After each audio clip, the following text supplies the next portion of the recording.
I had to get to Let's Get To, which meant leaving the North Pole. I passed through the 9 innings of a perfect game, through the sea of swirly, twirly bat flips. I was excited to get to talk about minor league baseball. Few people are as generous and giving as the people in minor league baseball. And I know about generosity and giving. I'm me. I'm Baseball Santa. Welcome to the Let's Get To Holiday Special. Surely better than the original Star Wars Holiday Special from the 70s. And ho, ho, ho, welcome to the holiday edition of Let's Get To. That's right, folks. I made it. It was an arduous trip, but I'm always excited to get down here and talk the greatest game ever invented, or at least the greatest game ever invented unless it was a game invented in my workshop. But I want to thank Jim and Jessica, Scott and Andy and Eric for letting me steer this episode. Although Jim's probably using this opportunity to iron his sweaters or something.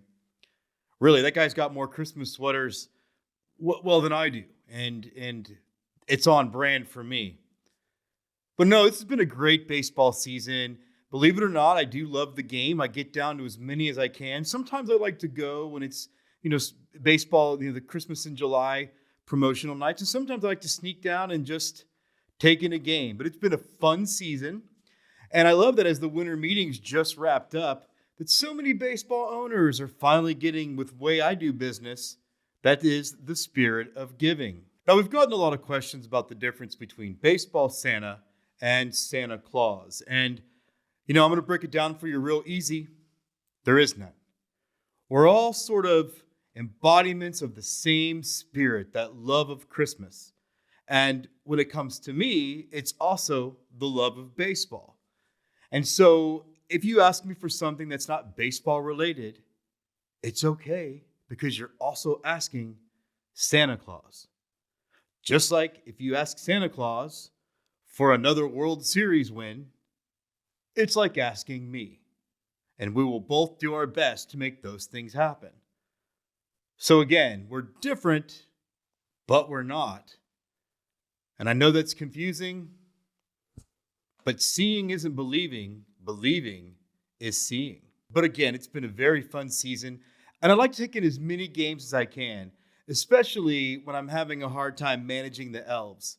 They're only slightly easier than managing high school students. But I've also become famous for the guy with lists.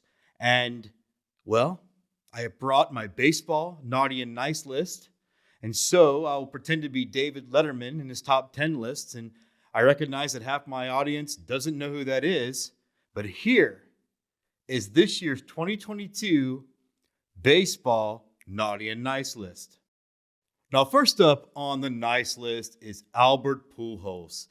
I thought it was so cool to see him go back to St. Louis, back where he created so many memories for St. Louis Cardinal fans and so many nightmares for Houston Astros fans. But to go back to the team that he's most recognized for playing with and then getting to 700 home runs, that was pretty neat. Albert's on the nice list. Now, speaking of home runs, on the naughty list, Roger Maris's son. No one cares what you think, just because you happen to be the progeny of a guy who hit a lot of home runs one time. Stop tweeting. Stop claiming that Aaron Judge is somehow the home run king, when in fact his season was the 7th best. Let's celebrate it for what it is, an amazing accomplishment, American League record, but you don't have to sully the moment by continuing to insert yourself in it. Most of us didn't know you existed before, and I think most of us wouldn't care to know that you exist later. So go away.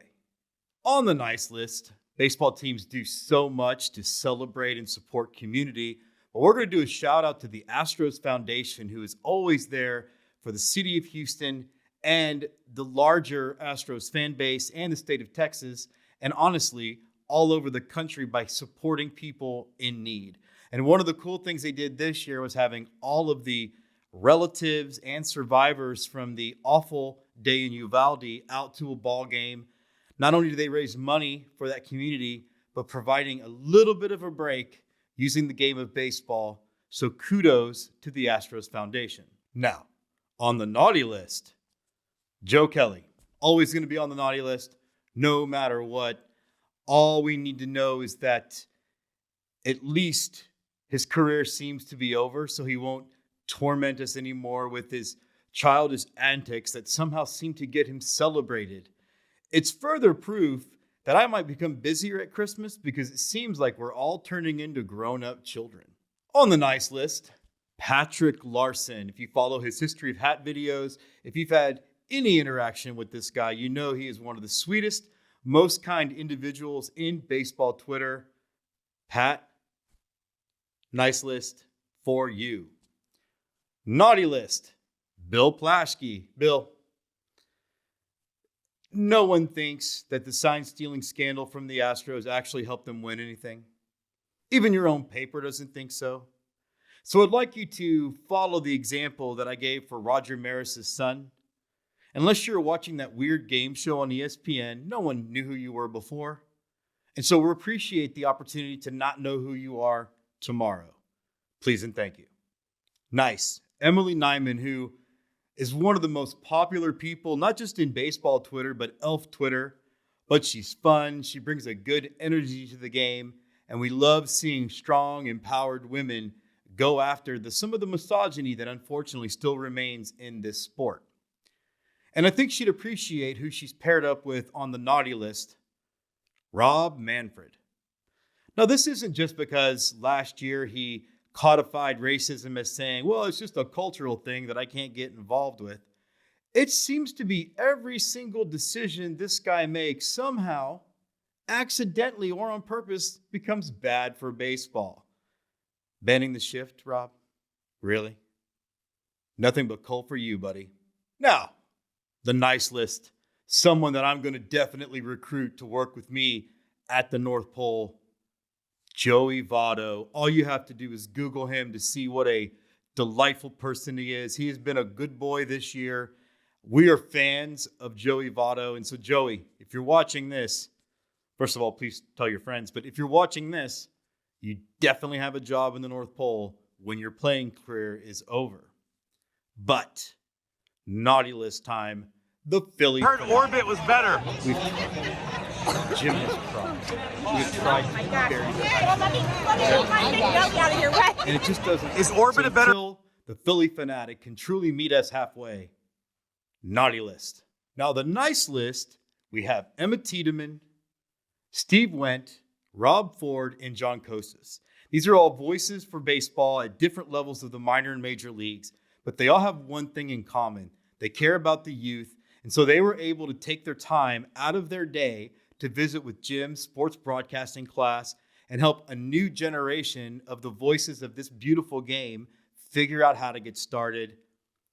Permanent nice list for the four of you. But the naughty list.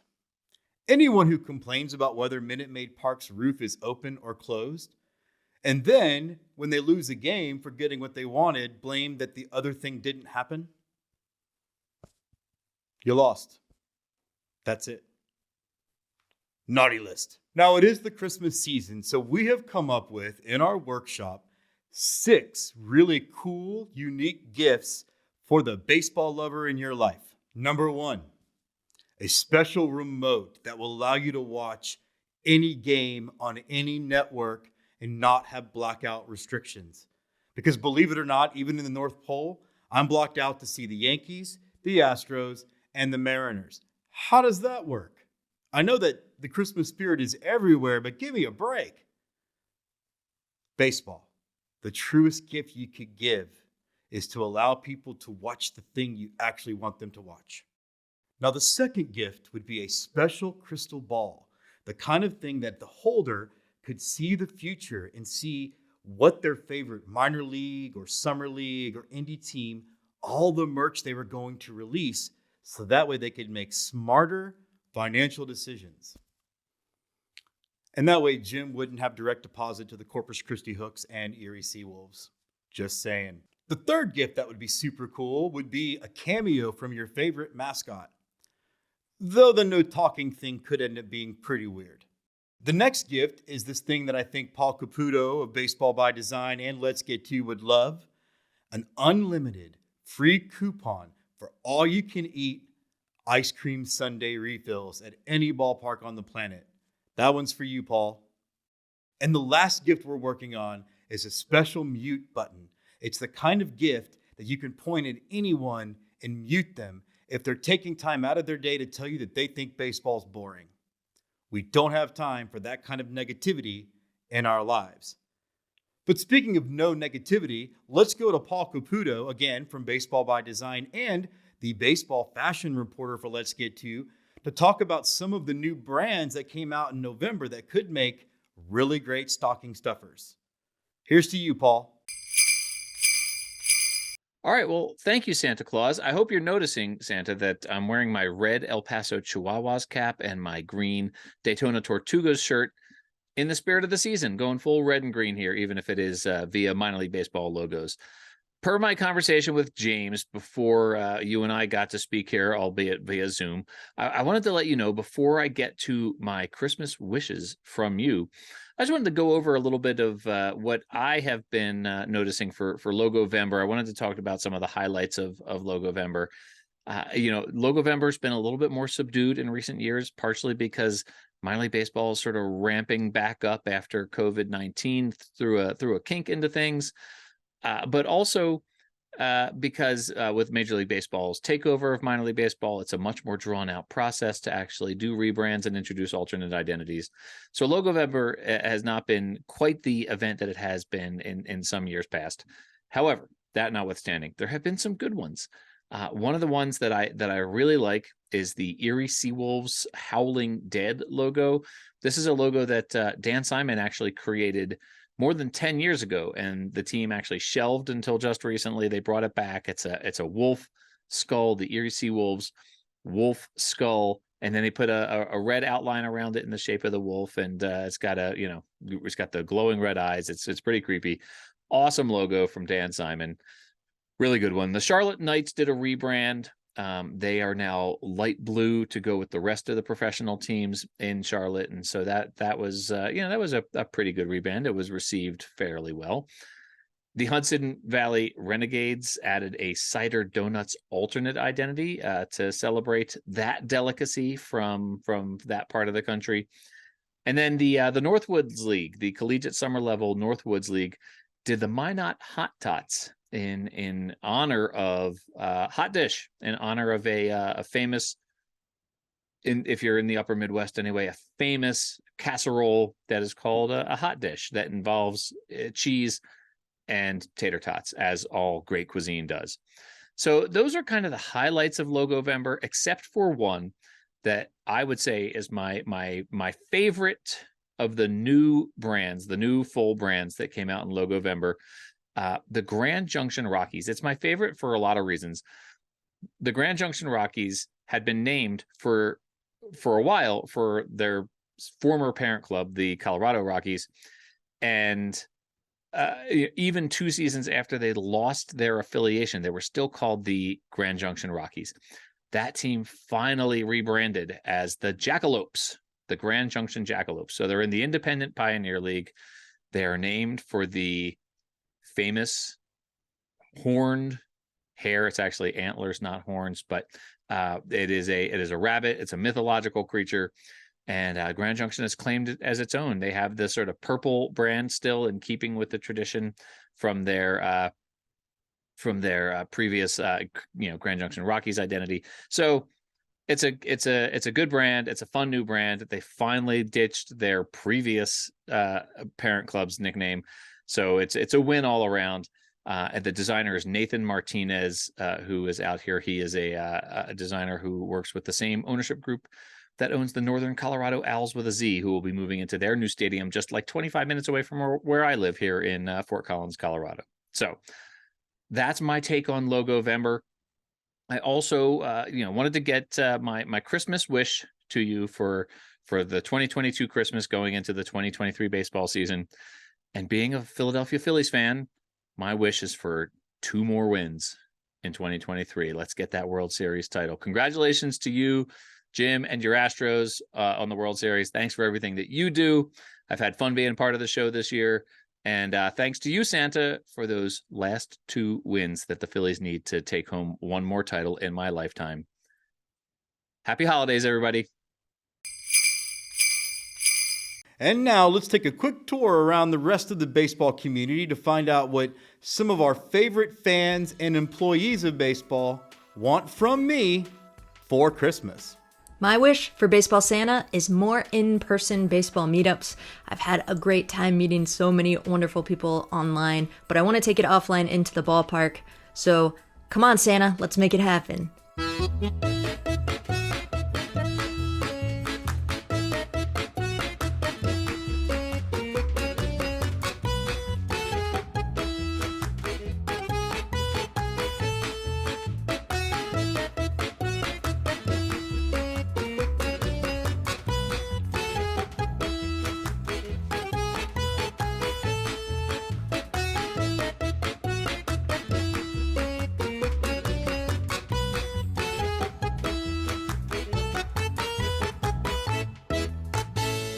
Hi, Baseball Santa. It's Eric the Peanut Guy with the Tri-City Dust Devils. And you've been so good to me in the past, so I thought I'd ask for maybe one more thing for this year. The Dust Devils have been around for 22 years. This will be our 23rd season coming up in just a few months. And the whole time, we've had our boy Dusty the Dust Devil holding it down. He's our one mascot. He's got a lot of friends out there, but he's the only one pumping up the crowd as a mascot. And so if I could ask for one thing from you, it might be a new friend for Dusty. We got the Vineros Copa identity. We just unveiled the Columbia River Rooster Tails. Maybe one of these guys could come hang out with Dusty. Or if neither of them could make it, Baseball Santa. Morning, Baseball Santa. I don't know what the rules are here, and I don't know how many things I'm allowed to wish for, but it's 10 days, 11 days removed from the Astros winning the World Series, so I feel like I've already gotten the present that I asked for. But could we have a week or two with just being allowed to celebrate without the national media trying to piss off, piss on Astros fans and telling us how horrible our owner is? All owners are horrible. We know that our owner's horrible. He still manages to have franchises that win baseball games, so let's stick with that. Come on, man. It's the national media. Even up in the North Pole, we know the best way to get clicks is to hate on the Astros. But don't worry about it. John Heyman and those guys have coal coming to their stockings. I'd also like, since I'm asking, how about college baseball? Bring a championship home to College Station this year for NCAAs. Jim Schlossnagle in his second year, I think, deserves a present and maybe to get beyond the Final Four. Maybe a Final Two, maybe a championship series berth. And then finally for my hometown St. Pius Panthers, it's about time we get back to state championships again. Beyond that, I wish, Merry Christmas and a Happy New Year and all the goodness for all the baseball fans and all the Let's Get To fans out there. Thanks. Dear Baseball Santa, Andrew Nelson here. And all I'm going to ask for is please let the Minnesota Twins win the AL Central in 2023. Thanks. Also, now that I'm thinking about it, I want to wish Justin Verlander and his bank account a very Merry Christmas. Not that he needs it, but the current rumor is he's looking for $40 million plus per year for 3 years. And I hope wherever he ends up in Los Angeles or New York, treats him well. I appreciate everything he's done, and I hope that his daughter gets all the ponies and candy cane people that she could possibly want.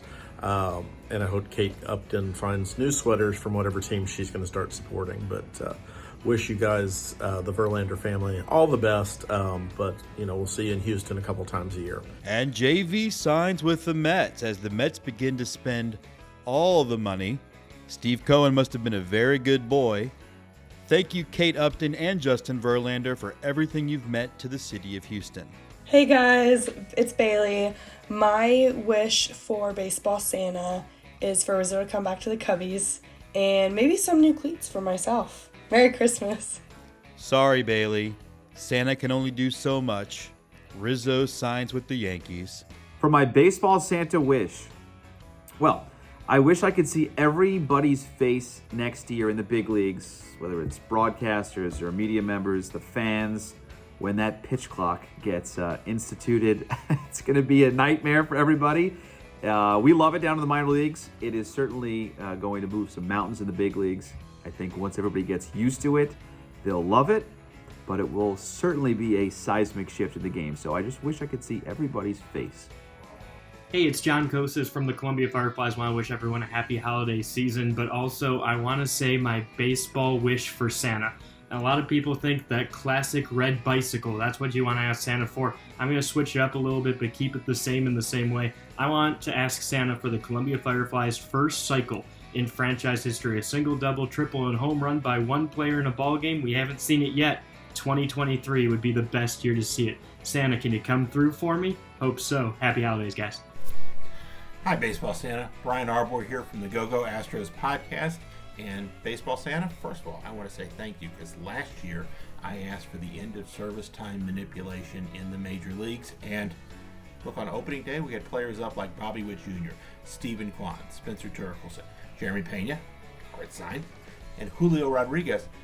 Shockingly, all of them didn't have to work on their defense for 2 weeks. They were all in the majors on opening day and doing all sorts of really great stuff throughout the season.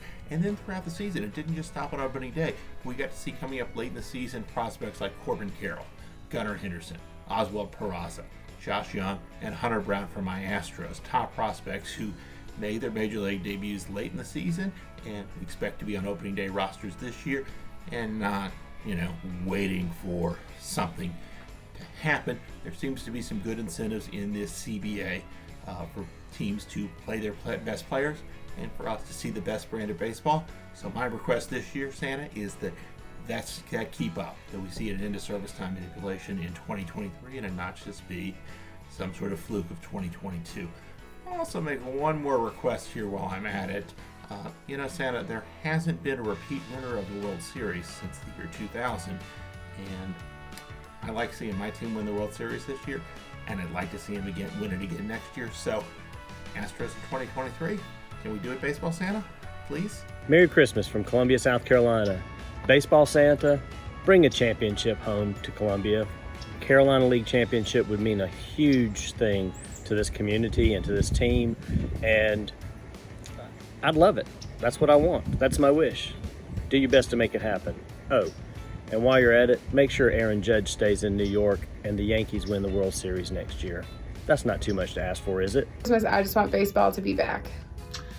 I just want the Yankees to re-sign Aaron Judge. But who says I'm not a generous Santa, you guys? Wish granted, Aaron Judge and all the money stays in the Bronx. Hi, Baseball Santa. Since you've already granted my first wish, which is 70 degrees and plus in Pennsylvania in November, the next thing on my list is upgraded closer intros. Well, yes, we have music, we have lights, we got to see live trumpet playing this past year, but I think it's time for some pyro. Give me some fireworks, actual fireworks on the field as closers are taking it. Make it more entertaining. Why?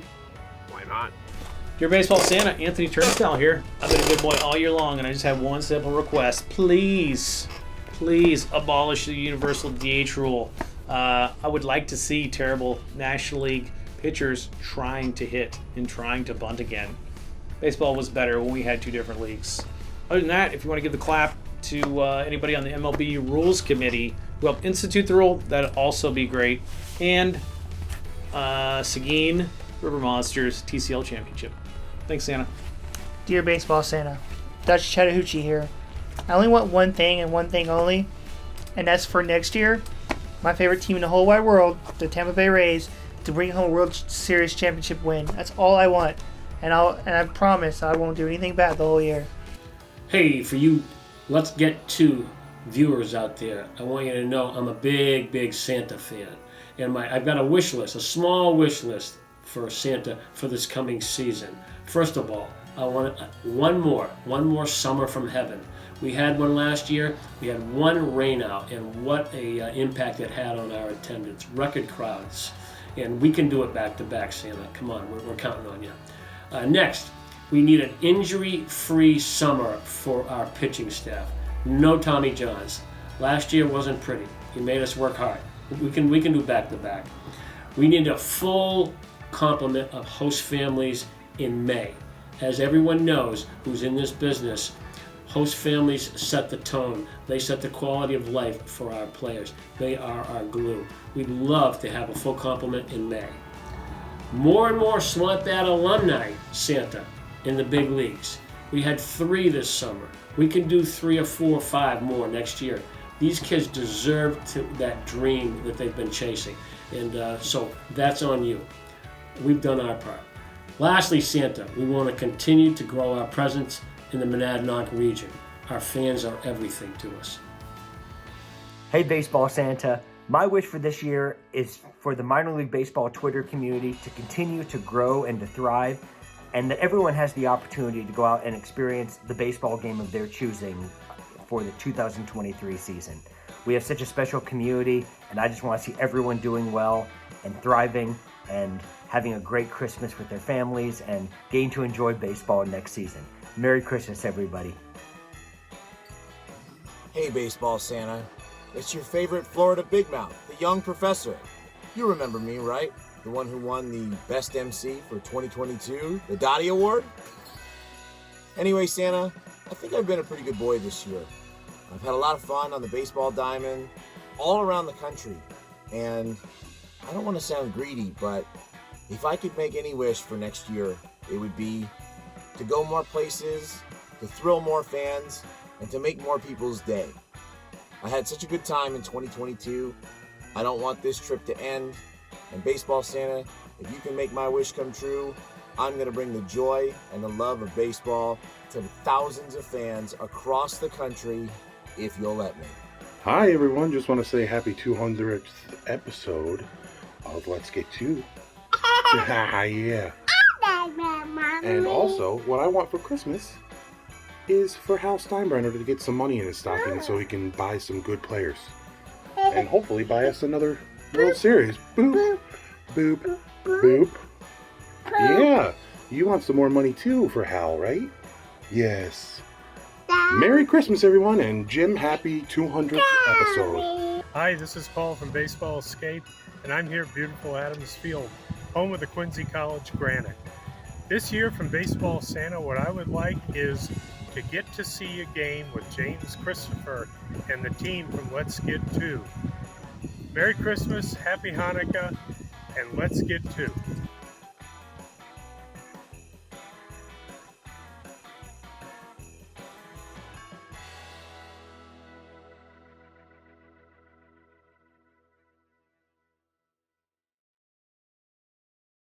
So as we said, this is a holiday episode, not just a Christmas one.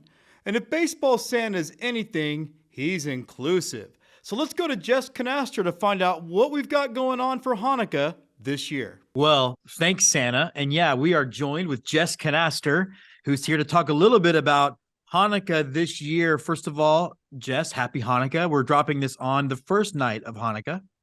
Thank you. Which, first night of Hanukkah, sometimes it's November, sometimes it's late December, but now we get right in the middle. It's the Goldilocks Hanukkah this year. Well, I like it because it's so much easier for me to plan episodes. Let's do it all at once.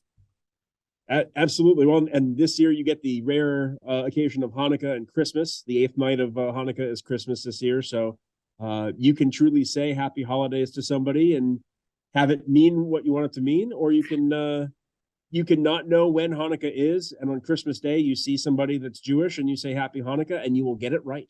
Yes, I'm very excited about that. You're right. I love it. It's funny because we want to keep this fresh. We want to keep it entertaining.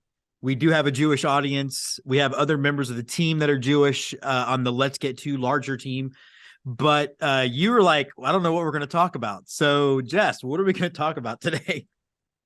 Well, so and bear with me. It's a bit of a stretch, but it's year 3. We've done the airplane joke. We've exhausted the pamphlet, the Jews in sports, the pamphlet, the light reading.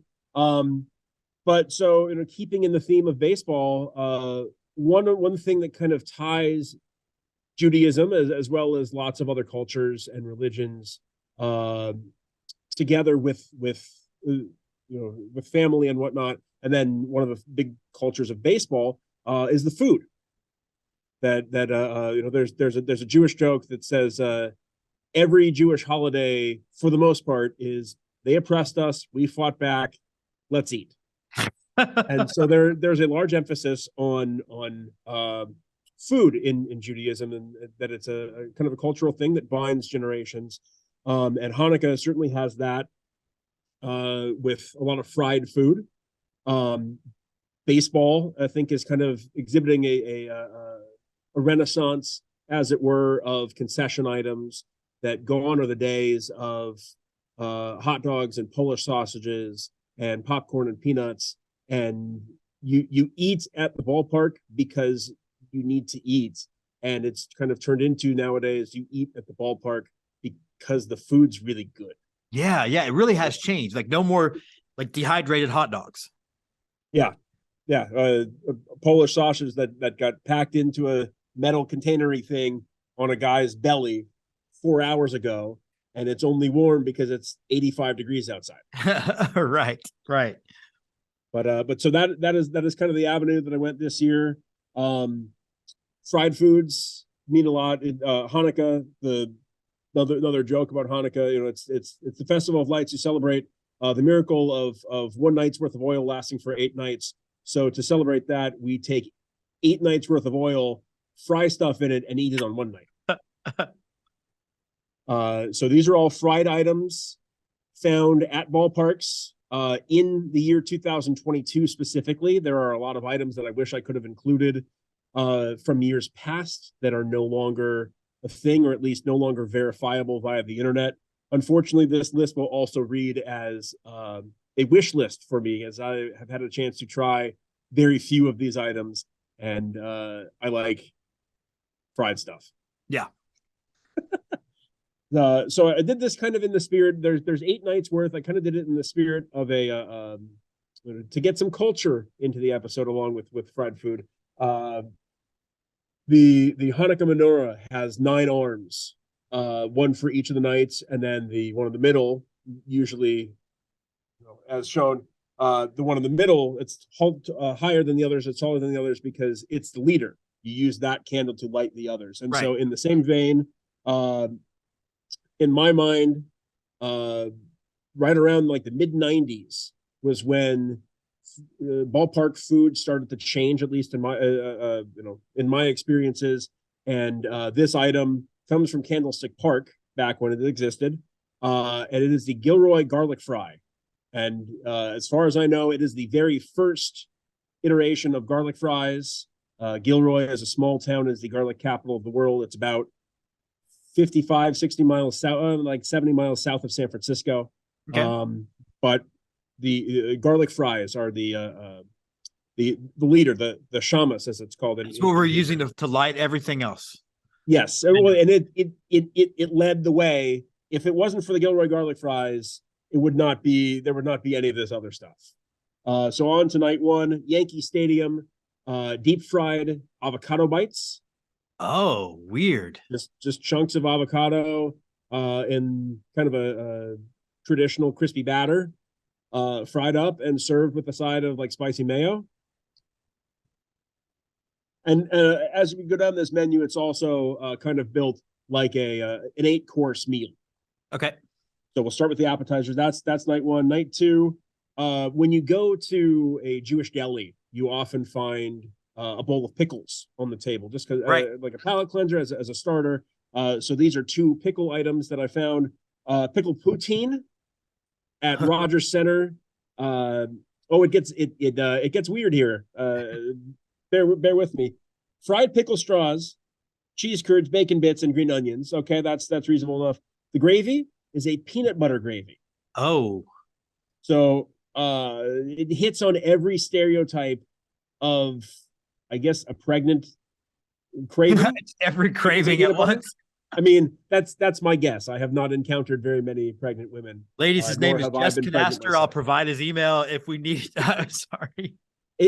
if there's a better one out there, please blame television and movies, because that's all I have to go off of. Right, exactly. The second pickle option, it was an option for the playoffs this year.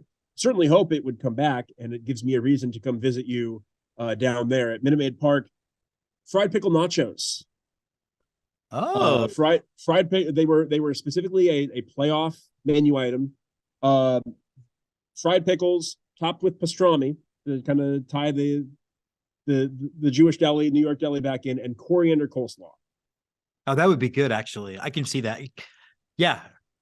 That sounds better than the peanut butter gravy on the poutine. I mean, it's worth a try. I don't think in Canada you can call anything poutine and have it not be good, even if it's non-traditional. I think you get kicked out of the country if you're the person that comes up with one of the national dishes, a riff on it, and it is not great. Well, you get kicked out, but they're at least polite about it. You need to leave now, please. Please. Okay. I'm sorry for kicking you out, eh? Night 3, we talked about sometimes Hanukkah runs alongside Christmas. Traditional, stereotypical, but also traditional Christmas Day food options for Jews or anyone who doesn't celebrate Christmas or wants to go out to eat on Christmas is Chinese food. So here are 3 egg rolls. Coney dog egg rolls, which is similar to like a chili dog. Those are found at Comerica Park in Detroit, where the Detroit Coney came from. Crab cake egg rolls, not kosher. I apologize to all the bubbies and zadies out there. This is where things start to get definitely in the world of trafe, the non-kosher. But crab cake egg rolls at Camden Yards, of course, in Baltimore. Crab cakes, cream cheese blend, mango ponzu, and spicy mayo. The spicy mayo is a theme, and I like it. It's definitely, I mean, it's versatile. It's very versatile because you can change out what the spice is. It can be sriracha, and it goes on sushi. It can be chipotle, and it can go on burritos or tacos. Change out what the pepper is, and it fits a number of cuisines. And then the last one is kind of a cousin, as it were, of the egg roll lumpia, which is basically an egg roll, but it's from the Philippines, and instead of the thick dough wrapper, you have almost more of what you find a spring roll wrapped in, much more crispy, flaky, and thin. Cheeseburger lumpia found at Oracle Park in San Francisco. And again, these are all as of 2022. I haven't been to San Francisco in a few years, but if they are still there whenever I make it back for a game, that's on the list. It's on your list. Night 4, day 4, candle 4, whatever you want to call it. Berg katsu. So katsu, a cut of meat. In this case, it's ham. Again, not kosher. The whole sandwich is not fried, but it's a slice of pork cutlet. And then what makes it Pittsburgh on top of the cucumber kimchi and hoisin aioli are pierogies, potato pierogies on top of the katsu. So you get kind of a crispy, creamy texture. Pierogies are the food of my people. There's a good poll. But find yourself out to Pittsburgh and get some bird katsu. Okay, I'll give it a shot. Some of it sounds scary, but we'll give it a shot. It's worth a go. It's definitely worth a go. Pierogies in Pittsburgh, I don't think you can go wrong. Even if it's, I mean, they have a pierogi race, so they just like poutine in Canada, you have to trust they know what they're doing. Right. I think that's really the only option there. Night 5, chicken and waffle cone at Minute Maid Park. It's been one that's been on my list for however many years since it was introduced. Again, not everything is fried. Obviously, the waffle cone, the honey mustard, and the mashed potatoes are not fried, but the chicken is, and that's why it gets to count on this list. Plus, it's basically one of those KFC famous bowls, but it's handheld. But it's handheld. So you have this in one hand, you have your scorecard in the other hand. Baseball. I love it. Because some of these, as we get closer to the end here, are not ones that I would either want to eat while sitting in a seat or want to eat while sitting in a seat and wearing anything other than the color black. because it get real messy real quick. Night 6, Chase Field in Arizona has a buffalo chicken sidewinder, and as we get towards the end here, traditional Hanukkah dinner is brisket, beef brisket, and latkes, which are made from fried potato pancakes. So the buffalo chicken sidewinder is a giant potato that has been run through a spiralizer, but it stays intact. It's on a stick. And it's a crispy fried potato that's then to make buffalo chicken, topped with hot Cheeto dust, smoked chicken, blue cheese, green onion, and ranch dip. Wow, yeah, that's definitely how you eat that while sitting in a seat. I have no idea. That definitely screams of one of the little tables on the concourse before you go back down to the seat. Absolutely. Also, night 6, keeping in the potato theme, go to the opposite coast. Tropicana Field is home to the foot-long tater tot. It's a very traditional topping of bacon, sour cream, green onions, and jalapenos, but it is a tater tot that fits in a giant foot-long boat. I love that. That sounds fantastic. And just like latkes, although in my opinion, latkes are the main course of Hanukkah, and brisket is the appetizer. Or you just skip it all together and just have more latkes. Night 7 hits on the brisket side, and we are in Texas. We are in both major league ballparks in Texas.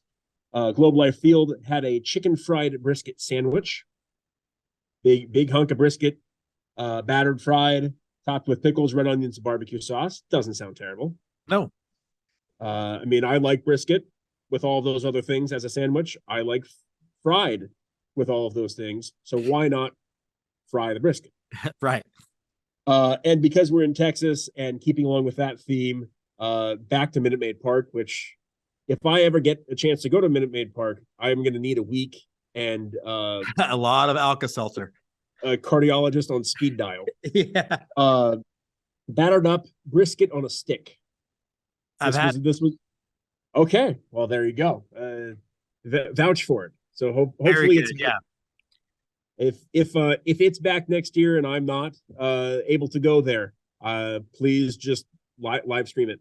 I will. The other brisket thing we get there is a batting helmet with tots, burnt ends, and cheese. Okay. Yeah. Again, it doesn't sound terrible. No, it doesn't. And what is any Hanukkah dinner without dessert? Traditional Hanukkah dinner dessert is sufganiyot, which is basically just a Hebrew fancy way to say jelly donuts. Okay.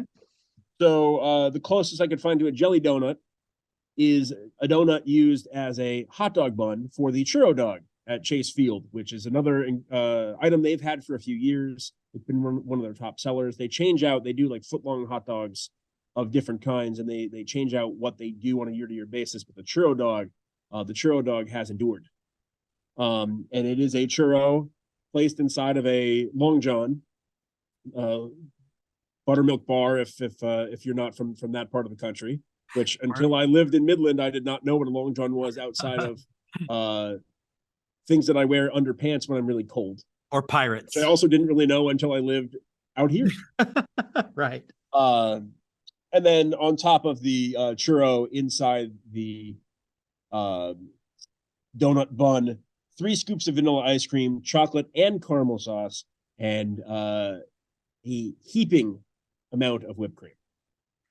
Oh, I'm into that too. Yeah, this is awesome. I want to eat all of it. We have about. Go ahead. Sorry. I was to say, unfortunately, devoid from all of this, and spending my time in minor league baseball, devoid are more minor league ballparks, or really any minor league ballparks on the list, and that is simply because research is harder to come by. A lot of minor league teams don't have a full concessions list available on their website, or pictures or anything like that, and I haven't had a chance to travel around enough. Well, you need to fix that. We got about 5 minutes left, and I want to talk a little World Baseball Classic. Team Israel made history for them by participating, and now they're obviously going to be back for 2023. with major leaguers actually on the team. Overall, what are your thoughts of just what the future looks like for both Team Israel and baseball in Israel as a thing? Well, I think it's going to take 10 to 15 years to really play out. But I think Team Israel, getting them to play in the World Baseball Classic was great. They've gotten to play in all the qualifiers just because of Jewish major leaguers and how Israel views people who can represent it and who is Jewish, that it's really just a grandparent. And you don't need to have been raised Jewish to qualify, but the hope is then that you learn about the culture, you learn about the country, and you want to convert and kind of spread that message around. But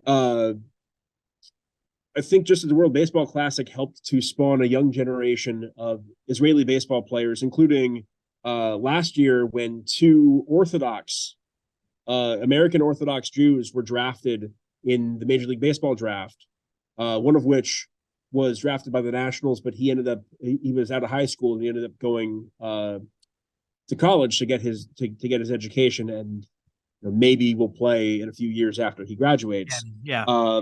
But I think we will see the effects of baseball, or we will see the effects of Team Israel playing in the Tokyo Olympics last year in about 10 to 15 years, because it was something that was highly publicized, highly followed, and the fact that they had a little bit of success even at the tournament. They won a couple games, and it was against teams that baseball has existed there, and they were rosters made up of all native players, pretty much.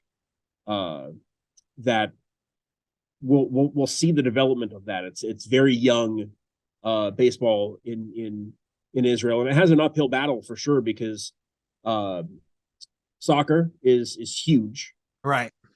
And basketball has actually come a long way in Israel too. There are multiple Israelis who play in the NBA and who have played in the NBA over the last 10 years or so. So, but I think baseball is still in development. But I would say by the World Baseball Classic, this is going to be 23.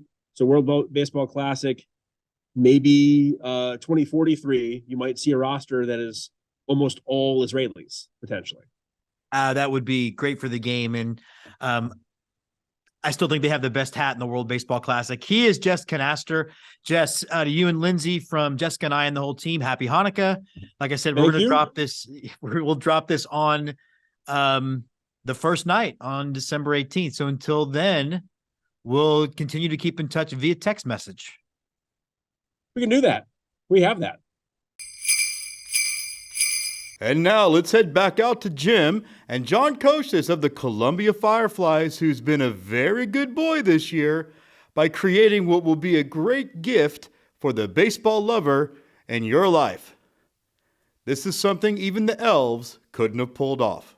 And thanks for the shout out, Santa. And we are here with John Kocsis, host of the, well, I guess not host, but the broadcaster for the Columbia Fireflies. First of all, John, how you doing? I'm doing great, James. Thanks so much for having me on. Well, first of all, we got to thank Santa. It's our holiday episode. I'm just being correspondent, but no, thank you for jumping on. You've been a really good friend of the show over the last year. And when we were kind of hanging out after the Fireflies game back in June, I guess, or was it April, May? I don't remember, but you had sort of mentioned offhand that you were working on a book, and now I have pre-ordered my copy, and I thought, let's have you on and tell our viewers about it. And maybe, eventually when it hits Amazon and everything, they can get their copy. So tell me a little bit about just sort of the idea behind the book. Yeah, so the title for the book is Play-by-Play from the Minors, Profiles of Baseball Broadcasters from Scranton to Yakima, which is kind of a mouthful, but I really trust the people at McFarland Publishing. They've done a great job with just kind of walking me through this process that I had no idea how it worked until I started going through it. But the original title of the book that I had kind of coined was going to be Through the Eyes of Your Ears. And during the pandemic, we all had to kill some time, right? Especially those who work right. baseball. I got used to working 100 hours a week, and then I went to not really having much to do. And so I said, you know what? I think that the storytelling aspect of baseball broadcasting is truthfully what I enjoy most about my job. So why not tell a really long story, but in a different form, in written form?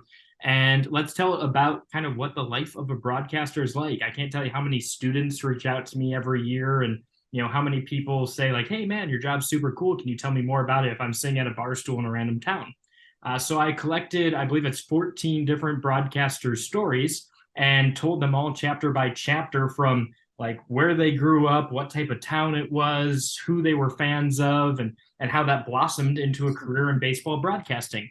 And some of those people are, just like me in single A, and some of those people I've worked with in various stages, like my mentor, Adam Marco, with the Scranton Wilkes-Barre Rail Riders is one of the chapters. And, some of them are major league broadcasters that were fortunate enough to donate their time and tell me some of those stories. So Joe Block and Rob Ford, who's right behind on that banner with you, World Series champion, they had some fantastic stories to tell. And it's not just about baseball. So this is a book that really, as long as you love small town Americana, if you love travel, you're going to end up liking this book, because I talk so much about like the random cuisine you get.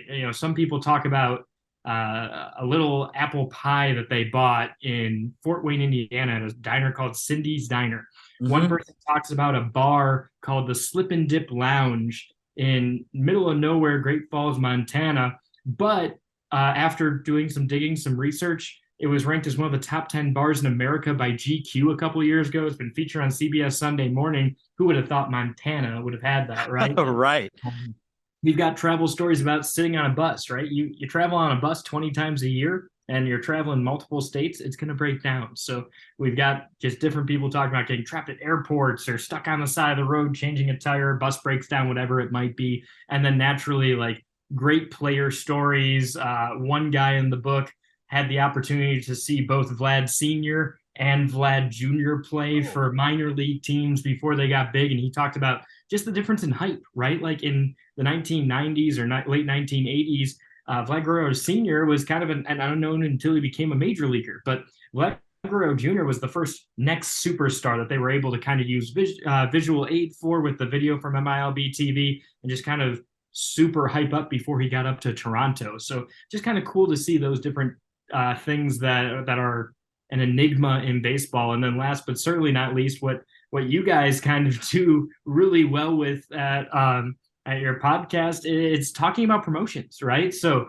Tanya Harding Mini Bat Night is one of those. The Charleston River Dogs had that back in the late 90s. And then some things were like teams partnered with St. Jude. It was the Jacksonville Jumbo Shrimp. They had a 2 for Tuesday where they only allowed 2 fans in. And I remember that. Yeah. With childhood cancer. The other was his father. And they got to control everything for that entire game. Like he picked all the walk-up songs. He got his own. It was authentic Jumbo Shrimp jersey night. So he got his own authentic, not replica, authentic Jacksonville Jumbo Shrimp jersey. And he got to have everything go for him. And then what was really cool about it was not just that they only had 2 people for the lowest attendance ever in their franchise history, but they held a watch party outside. And all these people knew what was going on. They decided to attend and basically drink beer, eat hot dogs and hamburgers and stuff right outside the gate. So Scott Kornberg sharing that story was fantastic, I think, and just showing you the range of how funny to how serious and genuine a promotion can be.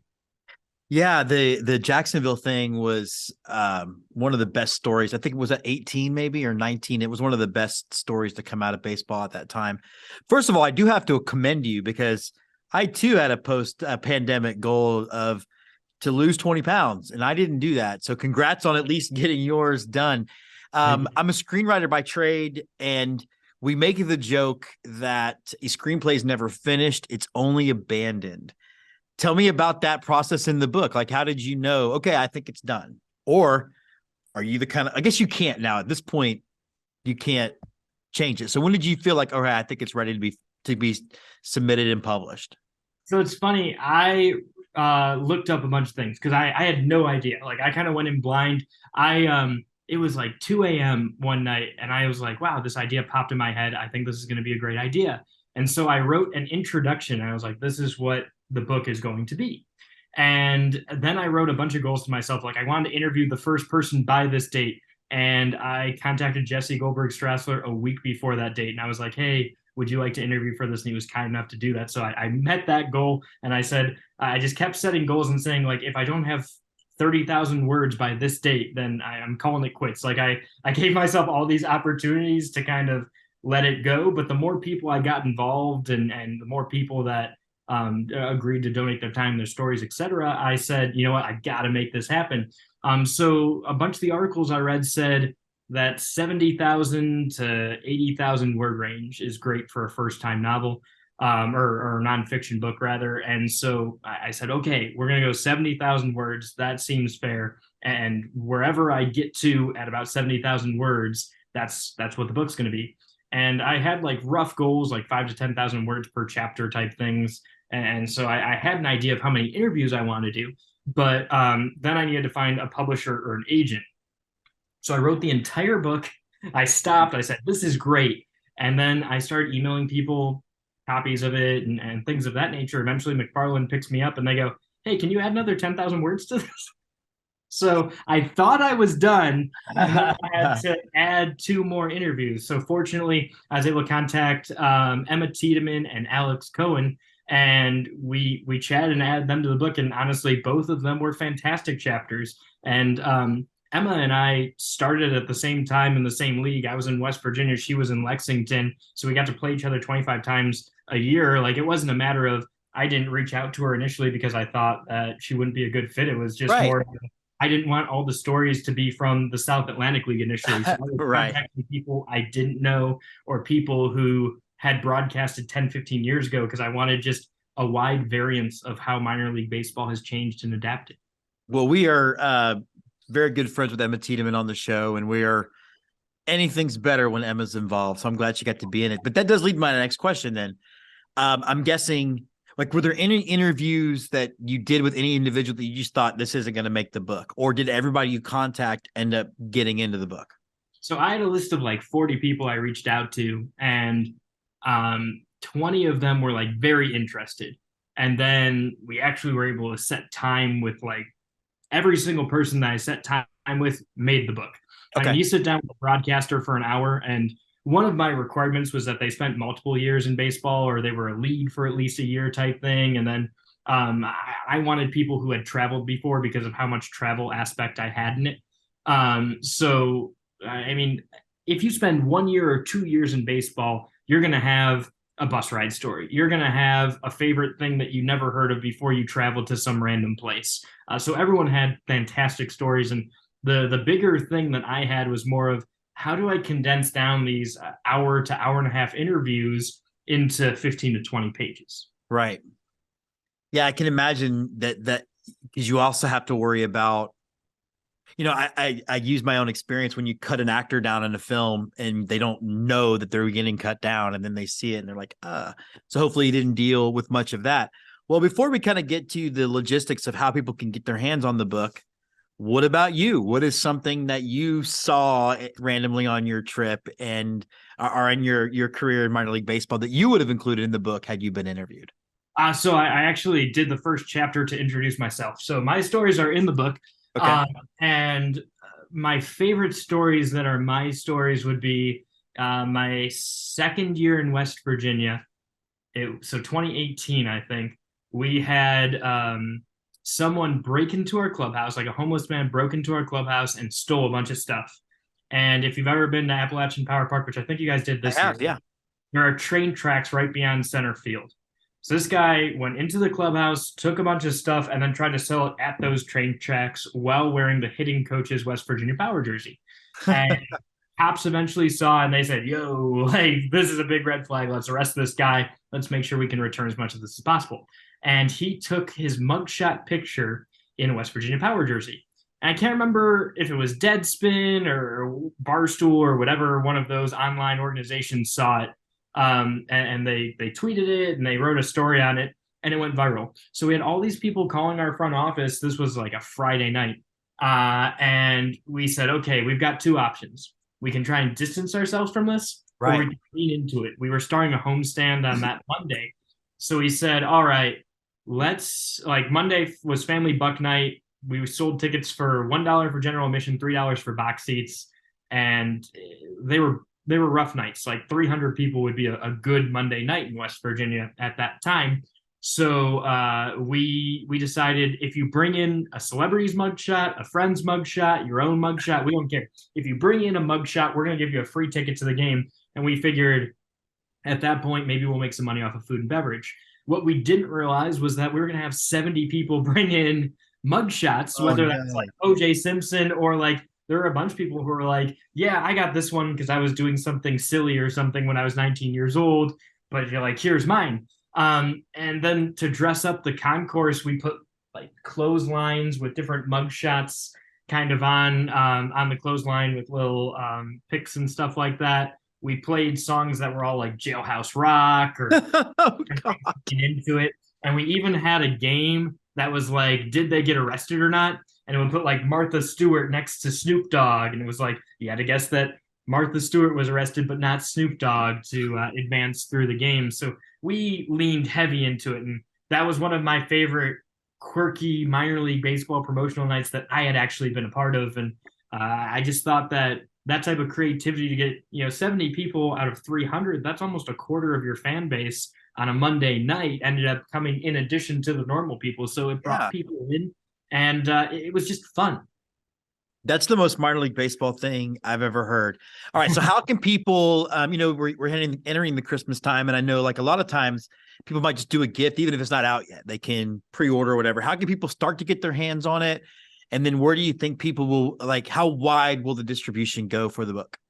Yeah. So the pre-order is already available on McFarland's website, which is mcfarlandbooks.com. And it's under sports and under baseball and then play-by-play from the minors. But if you look up play-by-play from the minors, John Kocsis Jr., it's the first thing that pops up on Google. Okay. It will also be available on Amazon. It's not currently available, but it will be available here pretty shortly. In addition to Amazon, we're going to have a couple of brick and mortar stores that's going to be available in. We're working with Barnes & Noble to, after the pre-order is over, getting it in a couple of local Barnes & Noble. So I know Columbia is on that list. Cleveland is on that list for my connection with it, but we're working on it where if your personal minor league baseball team is mentioned in the book, that it will be in that Barnes & Noble. And then one really cool thing about McFarland Books is that they do deals with local libraries. So it will be in a lot of libraries. And great. I picked them because of that, because I think it's really important to allow kids or fans or whoever it might be the ability to access this book for free if necessary, because all you have to do is borrow it from your local library.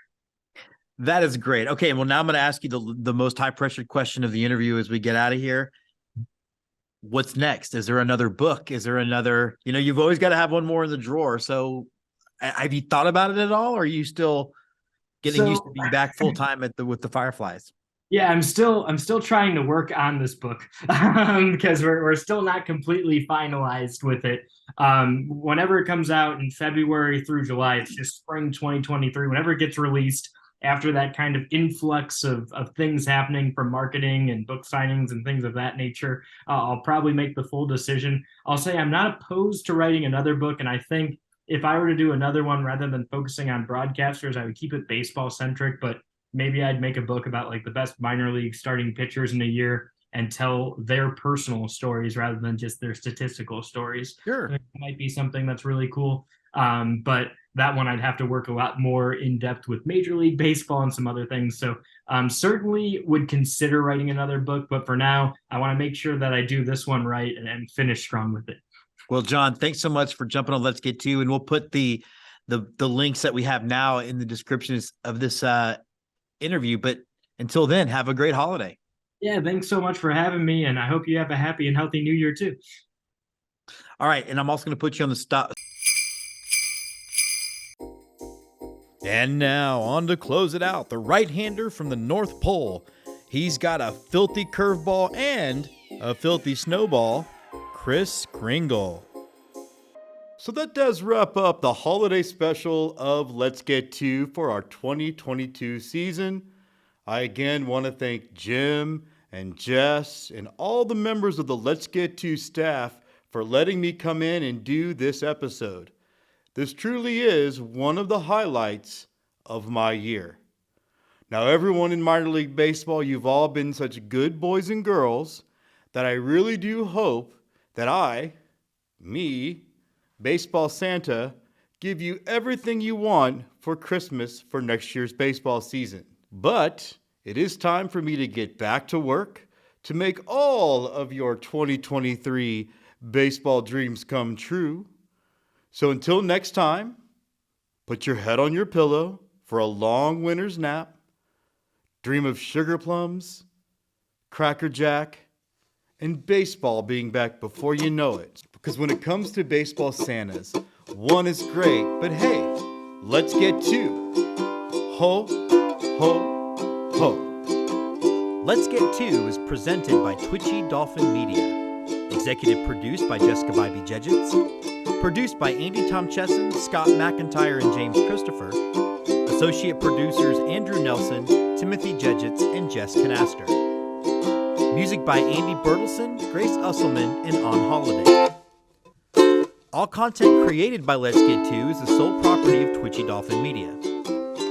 All content created by teams covered in the episode are the sole property of the trademark holders.